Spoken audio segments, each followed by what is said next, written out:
Le monde est enveloppé dans la connaissance et la connaissance s'acquiert dans le respect, dans l'humilité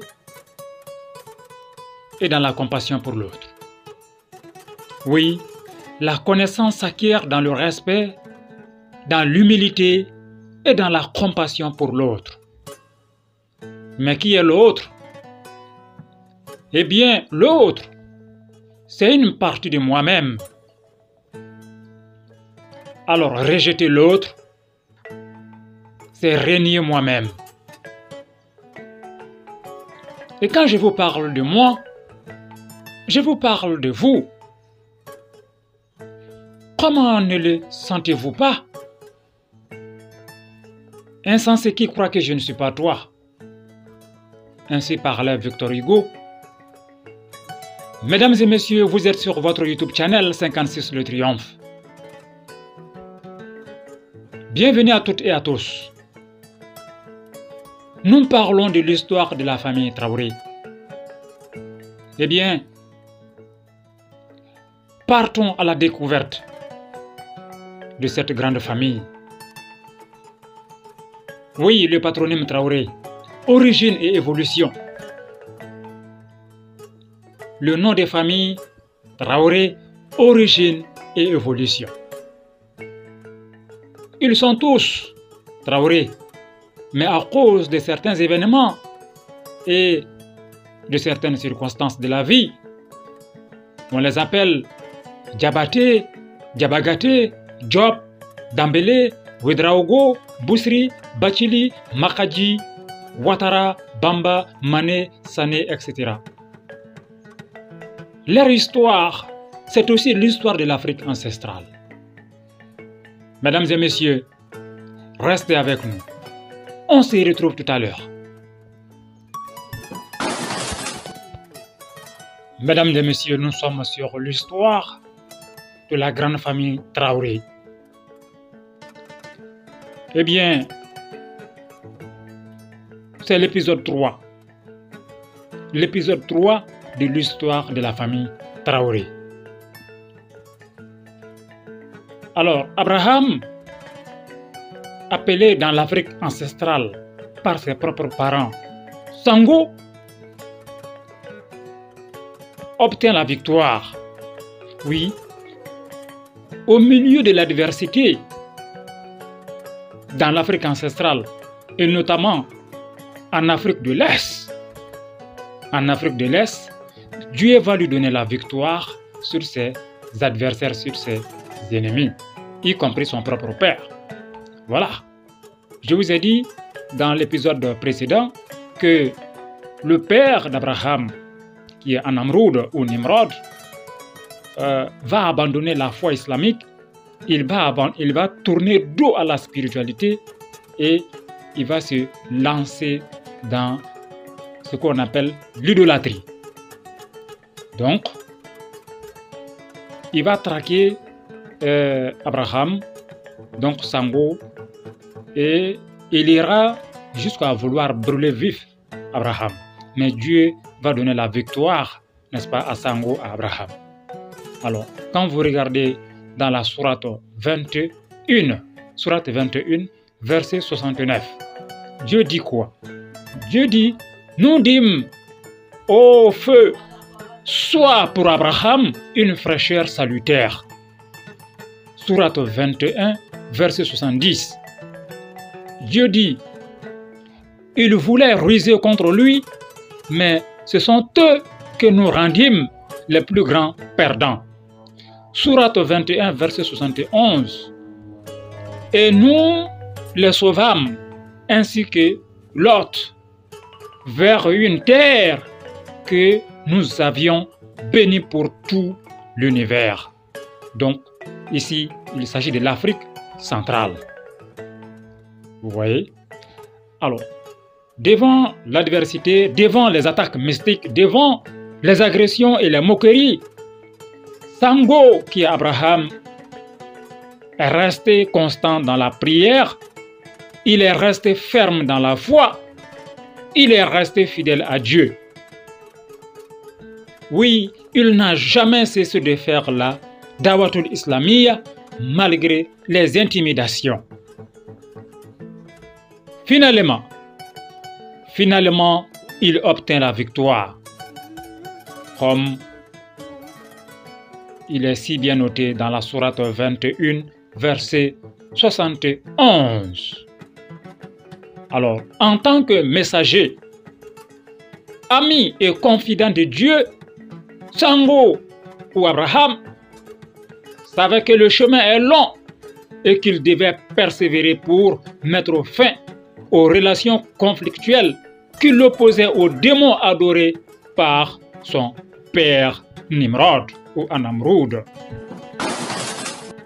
Eh bien, mesdames et messieurs, plus ta place est importante auprès de Dieu, plus les épreuves sur ton chemin sont nombreuses et très difficiles à gérer.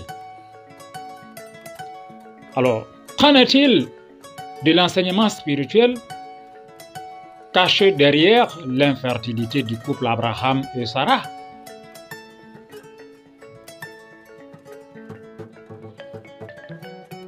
Eh bien, mesdames et messieurs,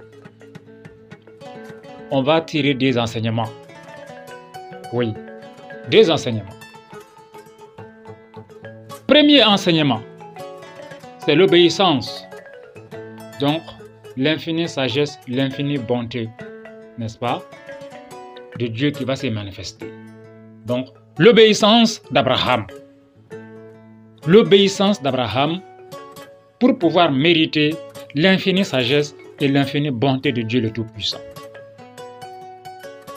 Deuxième enseignement, l'agrandissement du territoire. Oui, l'agrandissement du territoire.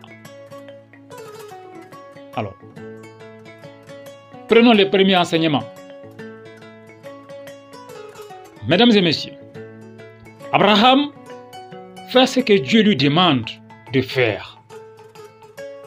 Alors, accompagné de sa femme Sarah ou Sarata, de ses proches parents fidèles à Dieu comme Lot ou Loti, accompagné de ses serviteurs, Abraham quitte l'Afrique de l'Est, rempli de féticheurs.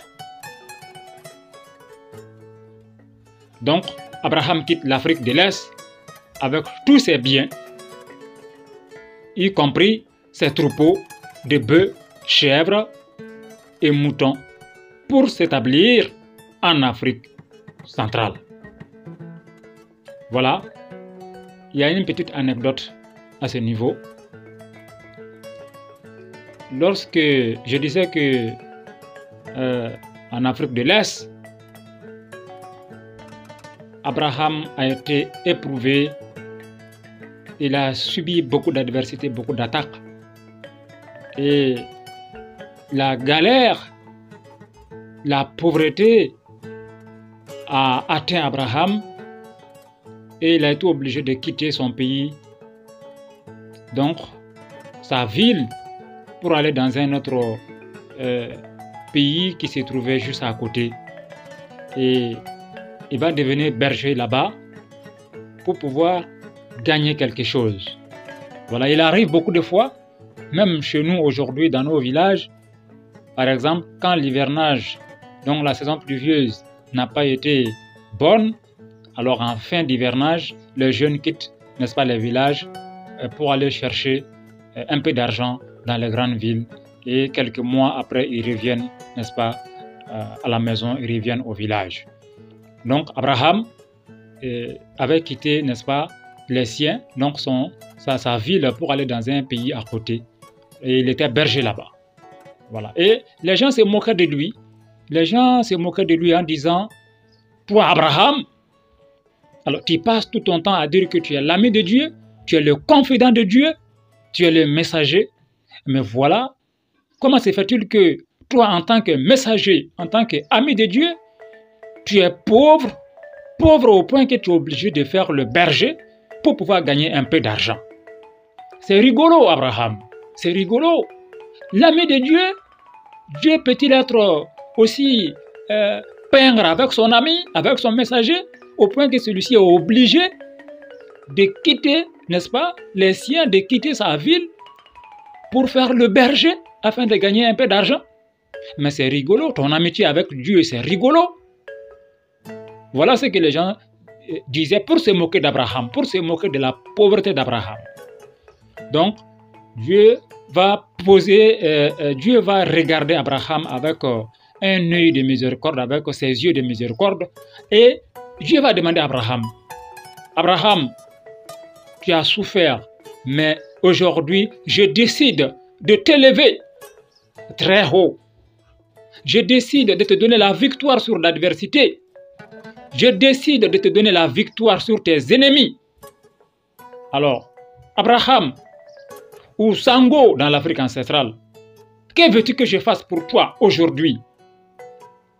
Abraham répond à Dieu.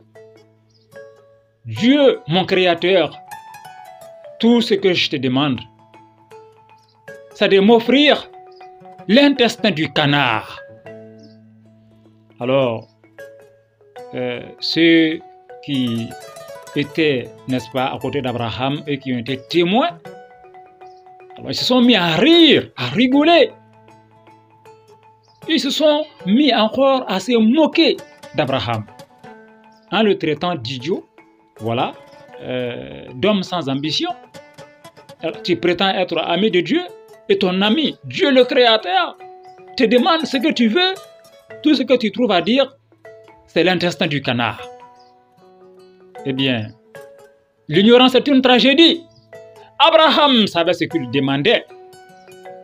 En parlant de l'intestin du canard, eh bien, il ne faisait pas allusion à ce que tout le monde connaît. Il ne faisait pas allusion au vrai intestin du canard, mais il faisait allusion à un secret, à un code. Voilà. Quand vous regardez la sourate 98, verset 4, qu'est-ce que Dieu dit?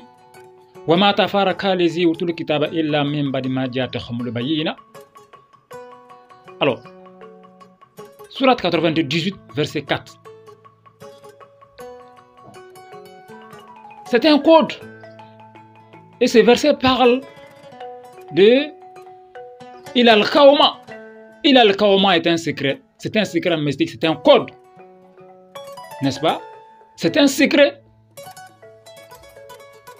Si je peux m'exprimer ainsi, c'est un code qui permet à l'homme de gagner beaucoup d'argent. Voilà. Il al-Kawma permet à l'homme d'abord d'agrandir son territoire et de gagner beaucoup d'argent. Alors quand vous prenez le nord du Nigeria aujourd'hui et puis certaines villes du Cameroun comme Gaoundéré, voilà, toutes les localités que vous voyez dans cette partie, le nord du Nigeria et la partie du Cameroun qui est collée, n'est-ce pas, qui fait frontière avec le nord du Nigeria, voilà, Gaoundéré, toutes ces zones-là, tous les villages que vous voyez, toutes les villes que vous voyez, ces villes ont été fondées par les disciples de Ousmane Foutia. Voilà. Les disciples de Ousmane Foutia ont fondé ces villes. Et Ousmane Foutia a accompagné, n'est-ce pas, ses disciples dans toutes ces régions. Quand ils arrivent dans un endroit, ils demandent à l'un de ses disciples, toi, tu vas t'asseoir là, tu vas faire ton village ici. Et qu'est-ce que tu veux? Alors si le disciple dit, maître, je veux beaucoup d'argent, ben, il lui donne un secret d'Ilal Kaoma.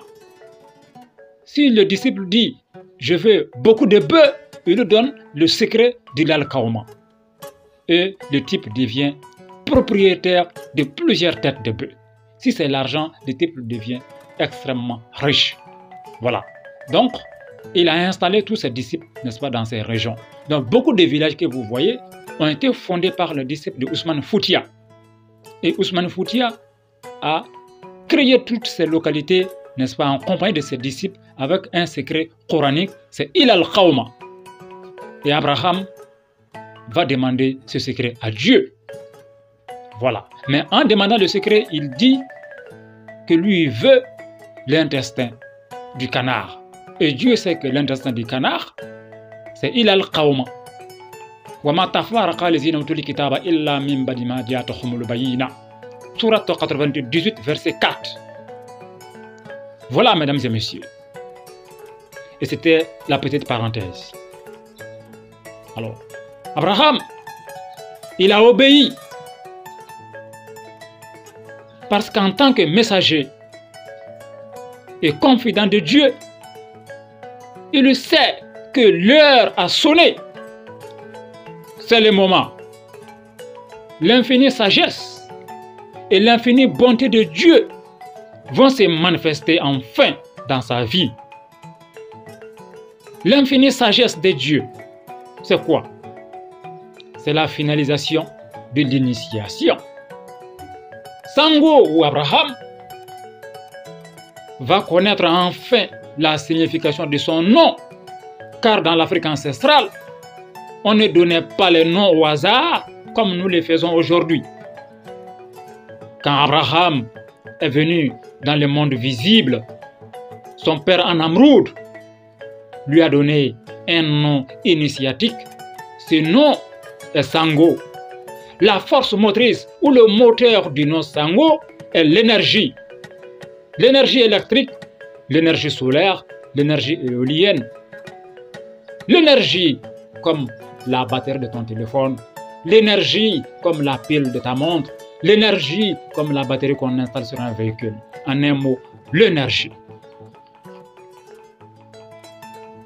Cette énergie est incarnée par un animal majestueux appelé Oryx.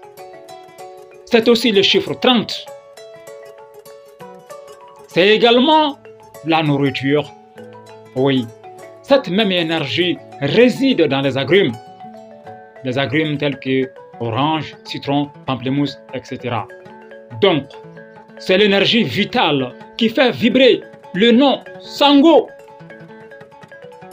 À présent, la signification du nom Sango. Sango signifie les 8 piliers de la ilaha illallah.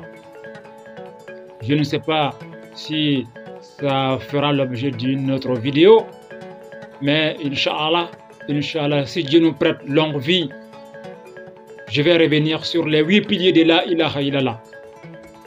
Alors, quand on prend les chiffres, c'est le chiffre 8 qui définit Sango. En lettres, Sango signifie attestation de foi. Donc, la ilaha illallah. Le chemin qui conduit auprès de Muhammad sallallahu alayhi wa sallam et auprès de Dieu. Donc, les 8 piliers de la ilaha illallah. Sango est également le pouvoir des désinfectants comme le citron, le sel, le formol, la cendre de cuisine, aloès et les liquides inflammables. Sango doit mériter son nom. Oui, Sango doit mériter son nom. N'oubliez pas, nous sommes dans l'Afrique ancestrale et nous parlons du peuple noir, l'histoire du peuple noir, l'histoire de la grande famille Traoré. Eh bien, les habitants de la Mésopotamie sont tous les Éthiopiens de l'Éthiopie antique. Ils parlaient la même langue que les Égyptiens noirs de l'Empire antique d'Égypte. Car ils sont tous frères et sœurs. Oui, ce sont les enfants de grands frères et petits frères. Couche, grand frère, et Misraïm, petit frère. Ils parlaient la même langue, c'est-à-dire le douala ancien ou l'égyptien ancien. Eh bien, mesdames et messieurs, le professeur Cheikh Anta Diop a établi la similarité entre l'Égypte ancien et le Wolof. C'est pourquoi Sango existe aussi en Wolof avec la même signification, c'est-à-dire la purification, laver avec de l'eau et du savon. Vous voyez. Donc, la ilaha illallah, c'est la purification du corps, c'est la purification de l'âme pour pouvoir se rapprocher de Dieu le Créateur. Voilà. Deuxième enseignement de l'épisode 3. Deuxième enseignement de l'épisode 3, mesdames et messieurs. Restez avec nous. On se retrouve tout à l'heure pour parler du deuxième enseignement. Mesdames et messieurs, nous sommes sur l'épisode 3 de l'histoire de la famille Traoré. Deuxième enseignement, c'est l'agrandissement du territoire. Eh bien, Sango a quitté l'Afrique de l'Est, où beaucoup étaient féticheurs, pour s'établir en Afrique centrale. Là où la création a commencé, là où Adama et Hawa sont venus dans le monde visible. Sango signifie attestation de foi, c'est-à-dire j'atteste qu'en dehors d'Allah, il n'y a point d'autre divinité. C'est la purification. On ne reste pas dans Magnan pour enlever Magnan. On ne peut pas rester au milieu des féticheurs pour adorer Dieu, pour se purifier. Là où Sango peut pratiquer sa foi conformément aux principes de Dieu, c'est dans l'Afrique centrale. Oui, c'est l'Afrique centrale. Ainsi, là où il n'y a pas d'adversité, là où se trouvent les fondations du monde, l'agrandissement du territoire est possible et rapide. Rappelez-vous, mesdames et messieurs, quand un investisseur arrive dans un pays, il s'installe où? Eh bien, dans la capitale. Quand tu veux rencontrer un chef d'État, tu vas où? Eh bien, c'est dans la capitale. Et pour quelle raison? Nous, guides spirituels, nous demandons aux gens de protéger leur étoile contre les attaques des sorciers et de tous les autres malfrats. C'est que tous les grands chefs sorciers, toutes les reines mères chez les sorciers cherchent à renforcer leur puissance et leur rayonnement avec la plus grande source d'énergie. C'est quoi la plus grande source d'énergie, mesdames et messieurs? La plus grande source d'énergie est l'étoile de l'être humain, donc son âme. Chez les sorciers, plus tu parviens à voler l'étoile de beaucoup de gens, plus tu es riche, plus tu es puissant et plus tu es respecté. L'étoile, c'est 75% des chances de l'être humain. Et les sorciers savent que la meilleure façon de ruiner un homme, c'est de lui arracher son étoile. Alors, ceux qui veulent savoir comment nous pouvons protéger nos étoiles contre ces malfrats, allez-y voir la vidéo que j'ai publiée sur la chaîne YouTube 56 Le Triomphe. Je mettrai le lien de la vidéo dans la description et dans le commentaire.